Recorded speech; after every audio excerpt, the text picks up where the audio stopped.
1절에서 8절 함께 성경책 찾아주시고 한 목소리로 읽어보도록 하겠습니다. 시작. 여호와여, 나의 대적이 어찌 그리 많은지요. 일어나 나를 치는 자가 많으니이다. 많은 사람이 나를 대적하여 말하기를 그는 하나님께 구원을 받지 못한다 하나이다. 셀라. 여호와여, 주는 나의 방패시요 나의 영광이시요 나의 머리를 드시는 자이시니이다.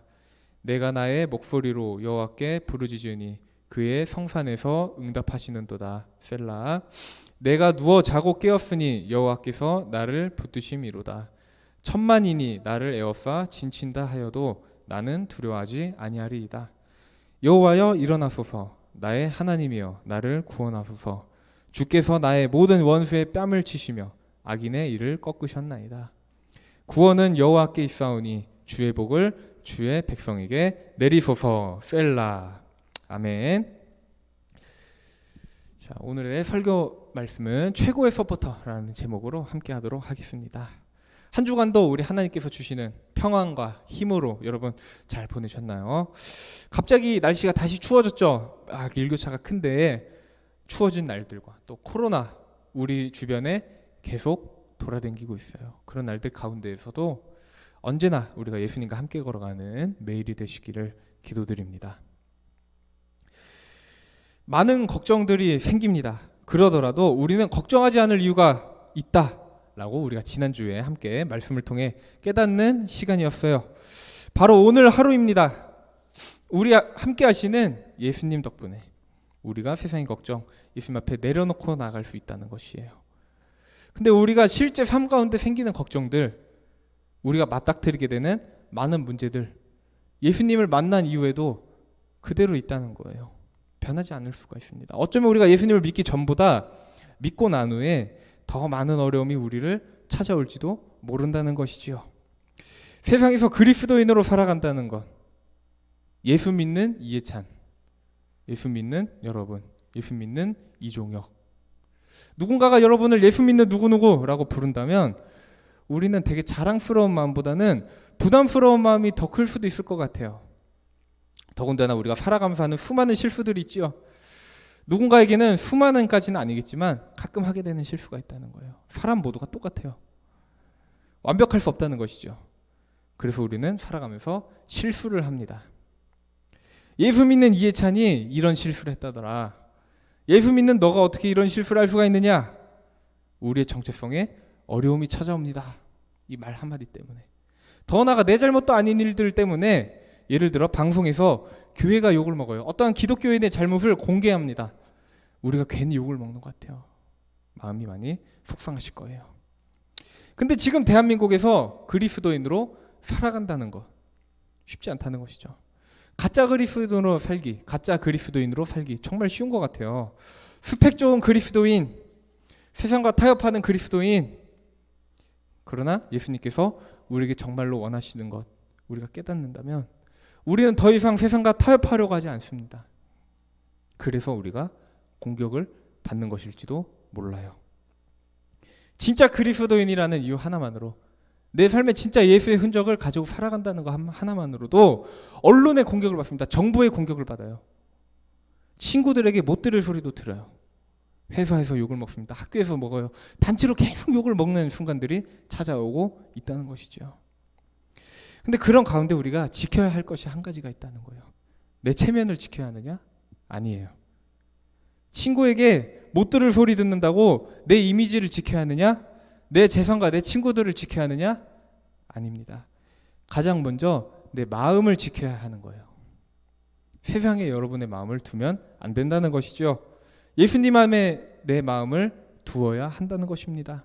예수님께서 평안과 위로와 용기와 새 힘을 여러분에게 주실 거예요. 예수님 안에 내 마음을 둘 때. 근데 제가 아무리 여러분 앞에서 이런 사실을 전한다고 할지라도, 모두가 이런 사실을 이미 알고 있다고 할지라도 결국 힘든 순간들이 찾아오지 않느냐? 아니라는 거예요. 반드시 찾아옵니다. 모두에게 찾아오는 어려운 순간들이 있다는 거예요. 과연 우리가 어떻게 받아들여야 할까요? 오늘 우리가 함께 읽었던 시편 3편을 통해서 어려울 때 우리를 도와주시는 하나님, 이 하나님에 대해서 우리가 더욱 알아가는 시간 되기 원합니다. 자, 우리 함께 말씀을 봤으면 좋겠어요. 오늘 본문인 시편 3편, 성경 가지고 계신 분들 시편 3편에 부제가 달려있는 것을 볼 수 있을 거예요. 파란 글씨로 부제가 달려있죠. 다윗이 그의 아들 압살롬을 피할 때 지은 시. 아니 자기 아들인데 왜 아들을 피하지? 아들이 용돈 달라 해서 도망가는 건가? 아니라는 거예요. 다윗이 누구인지에 대해 우리는 한 번씩 들어봤을 것입니다. 이스라엘의 왕이 되었어요. 뛰어난 능력 때문에 왕이 된 것도 아니에요. 좋은 집안 덕분에 이스라엘의 왕이 된 것도 아니라는 거예요. 그가 이스라엘의 왕이 될 수 있었던 단 한 가지 이유가 있습니다. 하나님께서 그를 이스라엘의 왕으로 세우셨기 때문이에요. 다윗은 그 사실을 누구보다도 더 잘 알았다는 거예요. 그래서 그는 언제나 사람이 아니라 강대국이 아니라 하나님만을 의지하며 나아가려고 노력했다는 것이죠. 그런데 그가 하나님께 불순종했던 일이 있었습니다. 그 일로 인해서 세월이 지나며 그의 아들 중 한 명이었던 압살롬이라는 사람이 그 아이 아버지인 다윗을 향해 반역을 하는 거예요. 이 소식을 들었던 다윗 매우 충격이 컸겠죠. 자신의 아들을 다른 아들이 죽인 것을 용서했어요. 그 압살롬을 용서했습니다. 4년간을 치밀하게 준비해서 반란을 일으킨 거예요. 하루아침에. 이미 많은 군사들을 장악했습니다. 많은 여론을 장악한 거예요. 하루아침 만에. 그 압살롬을 막을 수 있는 방법? 전쟁뿐이었겠죠. 근데 다윗이 이 상황에서 그의 아들과 전쟁하지 않습니다. 싸우려 하지 않는 거예요. 오히려 그가 있던 성을 버리고 그를 따르던 일부 군사들과 함께 도망가기 시작하는 거예요. 친구도 아닙니다. 자신의 아들이었던 압살롬의 반역. 그리고는 등을 돌려서 자신을 죽이려고 하는 많은 군사들. 다윗이 세상에서 의지할 수 있는 것 없었다는 것이죠. 그러나 다윗이 그가 이스라엘의 왕이 되기 훨씬 전부터 그랬듯이, 소년 시절 그가 혼자 들에서 생활할 때부터 그랬듯이 언제나 그의 의지할 곳 되시는 유일하신 하나님, 이 하나님을 바라보았다는 거예요. 함께 1절과 2절 읽어봤으면 좋겠습니다. 1절과 2절 시작. 여호와여 나의 대적이 어찌 그리 많은지요. 일어나 나를 치는 자가 많으니이다. 많은 사람이 나를 대적하여 말하기를 그는 하나님께 구원을 받지 못한다 하나이다. 아멘. 다윗은 당시의 상황을 하나님 앞에 솔직하게 고백하고 있는 거예요. 하나님, 사람들이 저를 떠났습니다. 압살롬의 편에 섰어요. 저를 죽이려고 하고 있습니다. 그들은 하나님이 저를 떠나서 이렇게 된 것이라고 말해요. 근데 다윗의 고백 거기서 끝나는 것이 아니에요. 본인의 상황과 본인의 어려움을 말하는 것에서 끝나는 것이 아닙니다. 함께 3절과 4절 읽어봤으면 좋겠습니다. 3절과 4절 시작. 여호와여 주는 나의 방패시요 나의 영광이시요 나의 머리를 드시는 자이시니이다. 내가 나의 목소리로 여호와께 부르짖으니 그의 성산에서 응답하시는도다. 아멘. 여러분 혹시 오늘 설교 제목인 서포터라는 말 들어보셨나요? 게임을 한 친구들 무조건 들어봤겠죠. 서포팅. 영어로 서포트라는 단어가 무엇일까요? 바로 도움을 주다라는 뜻이죠. 그래서 서포터 해석하면 말 그대로 도움을 주는 역할을 맡은 사람을 뜻하는 거예요. 우리가 살면서 어려운 순간마다 누군가가 도움을 주기를 바라며 살고 있어요. 누군가의 어려움을 들어주는 것, 더 나아가서 그 어려움을 해결해 주는 것, 이 두 가지 우리가 어려움을 겪는 누군가를 도와주기 위한 방법이라는 것이죠. 그렇다면 우리 주변에 서포터 과연 누가 있을까요? 친구일 수도 있겠죠. 선생님일 수도 있겠죠. 전도사님일 수도 있을 거예요. 그러나 더 가까이 계신 분, 부모님이 존재하겠죠. 어제가 4월 17일이었죠. 어제 토요일 저희 엄마의 생신이었습니다. 이제 우리가 여태까지 살면서 가장 도움을 많이 받은 사람을 말하라면 가장 먼저 떠오르는 사람? 엄마, 아빠 또는 할머니, 할아버지. 생각을 해봤어요. 제가 왜 내가 부모님께 도움을 받을까? 제가 잘나서 그랬을까요? 아이를 낳고 보니까 이 아이가 성공하면 나한테 좋은 것을 선물해 줄 것 같아. 이 아이가 왠지 나한테 나중에 집을 선물해 주지 않을까? 냉장고, 자동차, 좋은 거 줄 것 같아. 그래서 도와주시는 걸까요? 하나도 아닙니다. 제가 아직 결혼도 하지 않고 아이도 없기 때문에 부모님이 되지는 않았죠. 하지만 제가 나이를 먹어가면서 한 가지 느낄 수 있는 게 있어요. 바로 부모님의 사랑은 조건적인 사랑이 아니라는 것입니다. 무조건적인 사랑이라는 거예요. 제가 어렸을 때 이제 굉장히 막 나가는 성격까지는 아니었는데 이상한 짓을 가끔씩 했습니다. 부모님이 화나신 적 있었겠죠. 속상하신 적 있었겠죠. 만약 친구 관계였을 때 제가 그런 짓을 했다면 연을 끊을 수도 있지 않았을까? 어쩌면 그런 생각도 드는 일들이 부모님은 결국 저의 편을 다시 들어주시는 거예요. 왜일까요? 간단합니다. 부모님이기 때문이겠죠. 내가 어떤 사람이기 때문에 어떤 것들을 가지고 있기 때문에 나를 도와주시는 것이 아니에요. 내 자식이기 때문에, 내가 그의 부모이기 때문에. 아마 우리들도 언젠가 부모님이 된다면 정확하게 느끼지 않을까 싶습니다. 그래서 이제 우리가 자라면서 부모님께 도와달라고 말할 때 많다는 거죠. 없는 사람 없을 거예요. 밥도 혼자서 먹지 못합니다. 혼자서 걷지도 못해요. 그 아기였던 나를, 말도 할 줄 모르는 나에게 부모님께서 직접적인 도움을 주신다는 거예요. 공부를 하면서 어려운 것을 물어보기도 합니다. 고민이 생기면 부모님께 나누기도 해요. 우리는 계속해서 부모님께 도와달라는 요청을 하며 자라는 것이죠. 근데 삶에서 우리를 직접적으로 가장 많이 도와주시는 부모님들마저도 우리에게 도움을 주지 못하시는 부분이 있어요. 부모님께서 내 삶의 모든 것을 결정하실 수 없다는 거예요. 나의 평생을 책임져 주실 수 없다는 사실입니다. 내가 그렇게 의지하던 부모님이 내 곁을 떠나신다면, 내가 그렇게 좋아하던 친구가 나에게 등을 돌린다면, 내가 진짜 자신하던 대학에 떨어지게 된다면 우린 과연 무엇을 의지하며 살아가야 할까요? 누구에게 도움을 요청할 수 있는 걸까요? 오늘 본문을 기록한 다윗이 이렇게 말하고 있어요. 가장 먼저 하나님을 의지하라고 그의 삶을 통해서 우리에게 말해주고 있는 것입니다. 정말 우리가 내일을 알 수 없는 오늘의 힘겨운 하루 속에서도 도움이 필요하다고 부르짖을 수 있는 유일한 존재, 하나님이십니다. 그 하나님께 우리가 목소리를 높여야 한다라고 다윗이 삶으로 말하고 있는 거예요. 함께 5절을 읽어봤으면 좋겠습니다. 5절 시작. 내가 누워 자고 깨었으니 여호와께서 나를 붙드심이로다. 아멘. 막 도망치고 있어요, 다윗이. 자다가 군사들에게 발견돼서 죽임을 당할지도 모르는 하루하루 속에서, 그 불안한 하루 속에서 다윗은 하나님으로 인해서 편하게 잠을 잘 수 있다라고 고백하고 있는 거예요. 하나님께서 그의 하루를 책임져 주시기 때문입니다. 하나님께서 그를 떠나지 않겠다고 약속하셨기 때문이에요. 다윗은 그걸 믿고 있는 거죠. 다윗이 그의 하나님을 언제까지나 의지하듯이. 더 나아가서 다윗은 정말 세상적인 계산으로는 이해되지 않는 고백을 하고 있습니다. 6절에 나와 있어요. 함께 6절을 읽어봤으면 좋겠습니다. 시작. 천만인이 나를 에워싸 진친다 하여도 나는 두려워하지 아니하리이다. 아멘.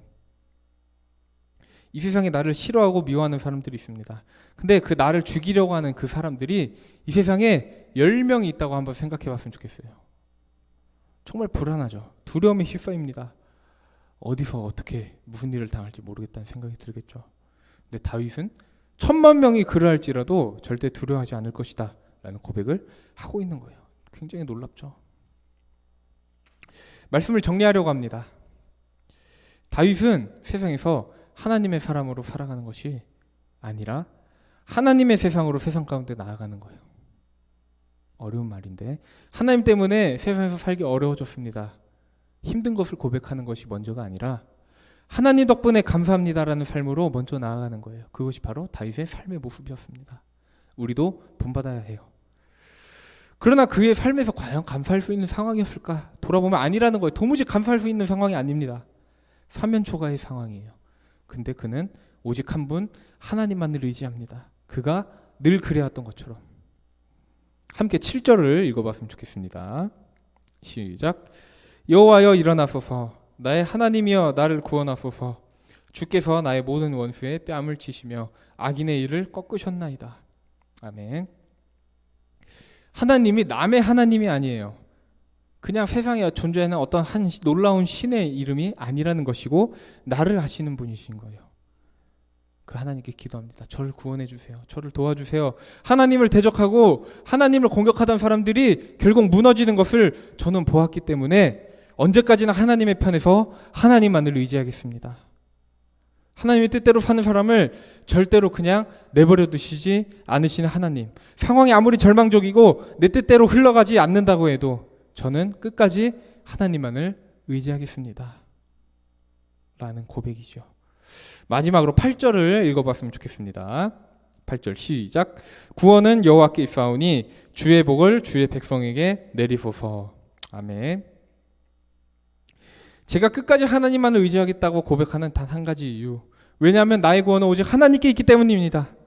돈도 아닙니다. 사람도 아니에요. 유명해지는 것도 아닌 오직 하나님께만 내 삶의 목적이 있음을 고백합니다.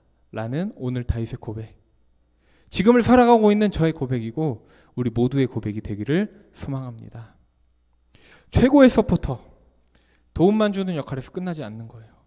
하나님께서는 도움만 주시는 분이 아니시고 내 삶을 계획하시는 분이시고 더 나아가서 나를 구원하시는 분이십니다. 내 삶의 존재 이유가 하나님이 아니라면 이 사실들을 내 삶에서 깨닫기 어려울 수가 있다는 거예요.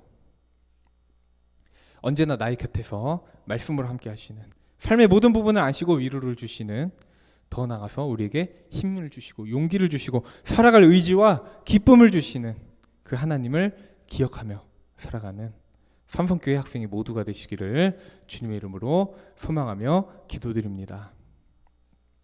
다 함께 기도하시겠습니다. 하나님 감사합니다. 삶에서 하나님을 잊고 살아가다가 제가 어려울 때에만 저의 도움이신 분으로 생각하며 살아왔음을 회개합니다. 그러나 언제나 그 자리에 계셔서 우리의 모든 것을 안다고 말씀하시는 그 사랑을 항상 잊지 않고 기억하며 사는 우리 모두가 될 수 있도록 도와주세요. 세상 가운데 어려움들이 정말 많습니다. 하지만 먼저 그리스도인으로서 하나님과 동행하며 그 길을 걸어가기 원합니다. 코로나 가운데 학업에 지쳐서 믿음을 잃지 않는 모두가 될 수 있도록 하나님 우리와 항상 함께 해주세요. 우리의 매일을 하나님께 드립니다. 삶의 주인으로 오셔서 언제나 우리와 함께 해주세요. 삶의 이유 되신 예수님의 이름으로 기도드렸습니다. 아멘.